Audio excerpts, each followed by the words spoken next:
Herkese merhaba dostlar, ben Ozan. Bu videoda sizlerle birlikte fiyat performans kralı en iyi telefonları beraber kısa kısa inceleyeceğiz. Ve baktığımız zaman bu listede gerçekten çok iddialı cihazlar var. Oyun tarafında, kamera tarafında piyasanın en iyilerine yer vermeye çalıştım. Bana destek vermek, bu serinin devamı için de videoyu beğenmeyi ve abone olmayı unutmayın. İlk olarak listedeki tüm telefonları en ucuz ve güvenli şekilde alabileceğiniz linkler yorumlarda olacak. Oradan rahatlıkla alabilirsiniz ve son bölümde de hangi cihaz kime uygun birbirleriyle de kıyaslayacağız. Şimdi hiç uzatmadan listemizin en uygun fiyatlı telefonuyla başlayalım. Listenin ilk sırasında Xiaomi 12T'yi görüyoruz. Güncel ve biraz daha üst seviye bir cihaz olduğunu bize hissettirirken Xiaomi 12T'de stereo çift hoparlör sistemini görüyoruz. 6.67 inç AMOLED 120 Hz tazeleme hızına sahip, gerçekten her kullanıcının beklentilerini fazlasıyla karşılayabilecek üst düzey bir ekranla geliyor. İster video izleyin, ister oyun oynayın, bu ekranın vermiş olduğu deneyimden hem tepkisellik olarak hem de görsel deneyim açısından fazlasıyla memnun kalacaksınız. Yonga seti tarafına baktığımızda da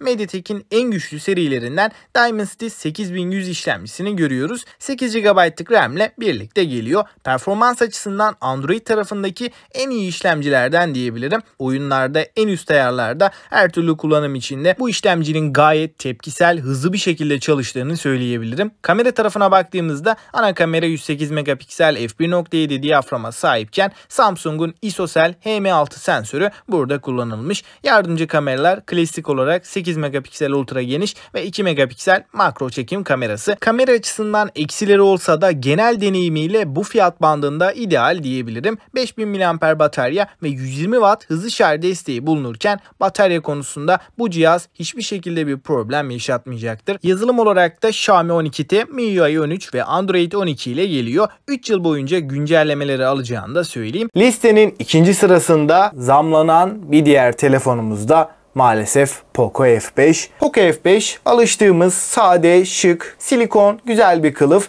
ve 67 Watt'lık hızlı şarj adaptörünün kutudan çıktığını söyleyeyim. Tasarım yönünde F5 Pro'dan çok daha şık ve bir o kadar premium hissettiren bir telefonla karşı karşıyayız. 6.67 inç Full HD Plus AMOLED bir paneli görebiliyoruz. Burada en önemli özellik pil tasarrufu açısından da 1 Hz ile 120 Hz arasında adaptif bir şekilde ekran yenileme hızı değişiyor. Burada muazzam bir işlemciyle karşı karşıyayız. Snapdragon 7 Plus Gen 2, arka tarafta Poco F5 Pro ile aynı kameraları görebiliyoruz. 64 megapiksel OIS destekli ana kameramız, 8 megapiksel ultra geniş ve 2 megapiksel makro kameramız var. 5000 mAh batarya ve 67 Watt hızlı şarjla beraber geliyor. Listedeki bir sonraki cihazımız, ben olsam bu fiyat bandında artık bir iPhone 11 almazdım. Galaxy S22 bence şu anda iPhone 11'den daha mantıklı ama batarya performansıyla S22'nin de önemli bir dezavantajı var. Burada en fazla 5-6 saatlik ekran sürelerini görebiliyoruz. Galaxy S22 kamera olarak da performans olarak da iPhone 11'e çok yakın. Hatta kameralarıyla iPhone 11'den üstün olduğunu da rahatlıkla söyleyebilirim. Fakat ısınma ve batarya konusunda da eksileri olan bir cihaz. Eğer siz de iPhone 11 ile S22 arasında kaldıysanız bu iki cihazı çok detaylı bir şekilde kıyaslamıştım. Onu da kartlara koyacağım. Mutlaka izlemenizi öneririm. Dış taraftan baktığımızda iPhone SE3 kesinlikle iPhone SE2'den en ufak bir fark barındırmıyor. Hissiyat açısından da iPhone 13, 12 gibi üst seviye modellere kıyasla kesinlikle bir farkı bulunmuyor. Oldukça premium bir malzeme yapısı, aynı zamanda dayanıklı bir yapının olduğunu SE 2022 bize rahatlıkla hissettiriyor. Ekrandan bahsedersek 4.7 inç IPS LCD Retina bir panel bizleri karşılıyor. Bu ekran HD Plus çözünürlük, 326 ppi piksel yoğunluğu gibi gayet keskin bir piksel yoğunluğuyla gelirken renk başarımı tarafında da kesinlikle başarılı bir ekranla karşılaştığımızı belirtmem gerekiyor. Yani A15 Bionic Yonga'sını görürken bu Yonga setinde rakiplerinde bulunmayan 16 çekirdekli Neural Engine yapay zeka birimimiz de bulunuyor. Özellikle bu sayede pil pil optimizasyonu ve kamera yetenekleri de bir kademe daha yukarı çıkıyor diyebiliriz. Oyun performansı olarak da bundan 2-3 yıl sonra da çıkabilecek olan yüksek grafikli oyunları 60 karede rahat rahat oynatabilecek seviyede. PUBG olsun, Genshin Impact gibi yüksek grafikli oyunlar olsun, bu tarz oyunlarda en ufak bir problem yaşamıyoruz. Arka tarafta tekli bir kamerayı görüyoruz. Bu kamera 12 megapiksel f1.8 diyaframlı optik imaj sabitleyicisini barındıran, fiyatına göre gayet güzel bir kameranın kullanıldığını belirteyim. Genel olarak ışık kaynağının yeterli olduğu ortamlarda SE3 ile beraber güzel bir performans alabiliyoruz. Video tarafında da yine gayet başarılı. 4K 60 kareye kadar OIS ile beraber profesyonele yakın düzeyde herhangi bir titreme olmadan stabil videolar çekebiliyoruz. 2018 mAh'lik bir batarya ve 20 Watt'lık hızlı şarj desteğiyle beraber bataryamızın büyümesi hem de işlemcimizin 5 nanometre olması ciddi artılardan diyebiliriz. Listenin bir sonraki cihazı Galaxy S23. Dinamik AMOLED Full HD Plus çözünürlük ve 120 Hz tazeleme hızını S23'te görebiliyoruz. 4 nanometre Snapdragon 8 Gen 2 ile birlikteyiz ve 8 GB RAM de bu işlemciye eşlik ediyor. Ana kameramız 50 megapiksel ve f1.8 diyaframla gelirken burada OIS desteğini de tabii ki görebiliyoruz. İkinci kamera 12 megapiksel ultra geniş ve 10 megapiksel OIS destekli 3x optik ve 30x dijital zoom yapabilen bir kameramız da var. Video kısmında da 8K 30 ve 4K 60 FPS desteğimiz var. OIS ile beraber çekmiş olduğumuz videolarında oldukça stabil ve pürüzsüz olduğunu da söylemem gerekiyor. Ön tarafta da 12 megapiksel 4K 60 FPS destekli bir kamerayı görürken 3900 mAh batarya, 25 Watt kablolu ve 15 Watt kablosuz şarj desteğimiz bulunuyor. Dostlar, şimdi ilk olarak Xiaomi 12T'ye baktığımız zaman fiyatını oranla düşündüğümde ciddi anlamda başarılı bir telefonla beraberiz. Hem kamera hem de işlemci performansıyla beni fazlasıyla memnun etti. Batarya olarak da hiç fena değilken özellikle oyunlarda 90 FPS alabilmemiz bu cihazın en önemli avantajlarından. Açıkçası oyun performansı ve ısınma olarak Galaxy S22'den de bir adım önde olduğunu rahatlıkla söyleyebilirim. Burada Xiaomi 12T, eğer ki oyun için bir telefon alacaksanız ve bütçeniz maksimum 16.000-17.000 bandındaysa kesinlikle mantıklı bir tercih. Listede performans hariç hiçbir şekilde öneremeyeceğim ve rakiplerinin çok ciddi olarak gerisinde kalan ama fiyat performans yönünden başarılı olan iPhone SE'yi de bu listede görebiliyoruz. Evet, iPhone SE'ye baktığımızda A15 Bionic, yani şu anda iPhone 14'lerde de kullanılan ve iPhone 13 serisinde de gördüğümüz A15 Bionic gibi çok güçlü ve güncel bir işlemciyle karşı karşıyayız. iPhone 14'ün A15 Bionic'inde 5 çekirdekli bir GPU görürken iPhone SE'de 4 çekirdekli GPU görebiliyoruz. Bu çok büyük bir fark mı? Açıkçası bence hiç önemli bir fark değil. iPhone SE'nin 4.7 inçlik HD Plus ekranını da düşündüğümde 4 çekirdekli GPU'da A15 Bionic ile muazzam bir performans sergiliyor.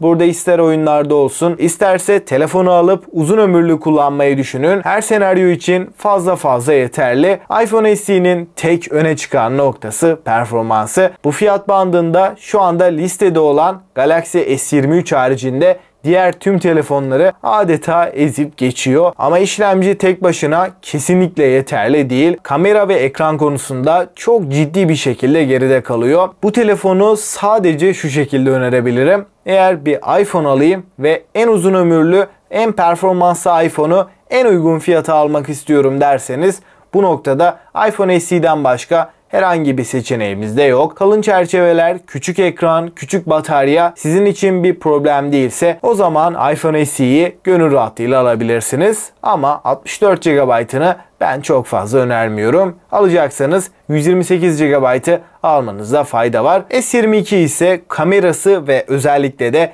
ekranıyla öne çıkıyor. Ama burada kameraya ayrı bir parantez açmamız gerekiyor. Özellikle ana kamera ve video performansıyla bu fiyat bandında diğer tüm rakiplerini ezip geçiyor. Tasarımsal açıdan da Xiaomi 12T'den, Poco F5'ten çok daha premium bir cihaz. Yakın zamanda da S22'nin detaylı bir testini yapmıştık. Onu Onu da kartlara koyacağım. Oradan izleyebilirsiniz. Eğer oyun odaklı, performans odaklı bir telefon arıyorsanız Xiaomi 12T'ye kadar çıktığınızı düşünürsem bence Poco F5 almak çok daha mantıklı. 7 Plus Gen 2 AMOLED 120 Hz ekran, 12 GB RAM ile bu fiyat bandında aldığımız performans hem S22 hem de Xiaomi 12T'den açık ara önde. Oyun deneyimi, ısınmaması, stabilite açısından Poco F5'i fazlasıyla beğendiğimi belirteyim ve F5'in de incelemesi kanalda var. Galaxy S23'te çok merak edilen ve oldukça beğendiğim bir cihaz. Hem kamera hem batarya hem de performans anlamında S22'den net şekilde önde. S23 her yönüyle bu listenin en dengeli cihazı diyebilirim. Yani kamera olarak da çok başarılıyken performans ve batarya olarak da bizi kesinlikle üzmüyor. Güncel tasarımlı, kaliteli ekranlı ve kompakt bir cihaz arıyorum derseniz iPhone 12 mini